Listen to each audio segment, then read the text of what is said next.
We're going to say, let's use these smaller sticks over here. And what we're going to do is we're going to say this represents 1,000 feet.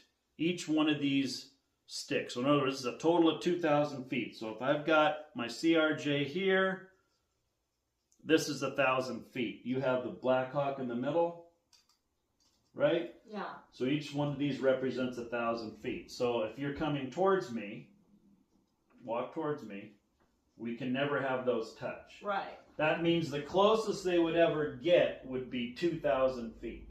Gotcha.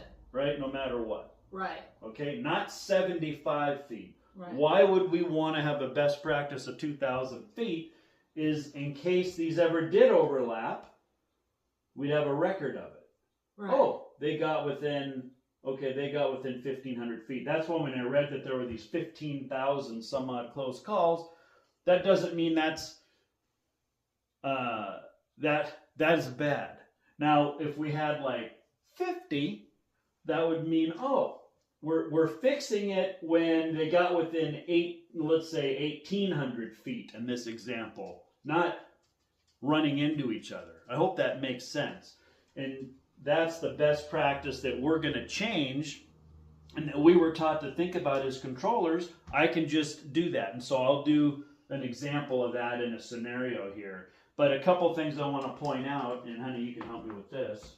Okay, so before we get into kind of some scenarios here with the Blackhawk and the CRJ, I wanted to go over a couple things in this book. And this was an air traffic controller, one of our many air traffic controller books that we had when I was in college.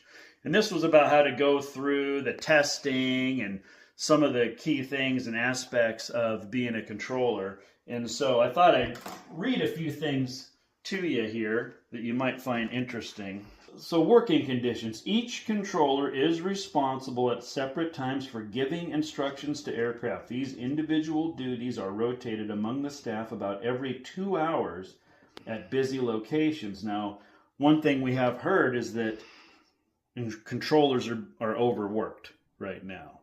So this was something we talked about. So every 2 hours at busy locations. At peak times, controllers must work rapidly. Mental demand increases as traffic mounts, especially when poor flying conditions occur and traffic stacks up. Brief rest periods provide some relief but are not always possible. Radar controllers usually work in semi-darkness. On testing. Your application will be kept on file at the SEU as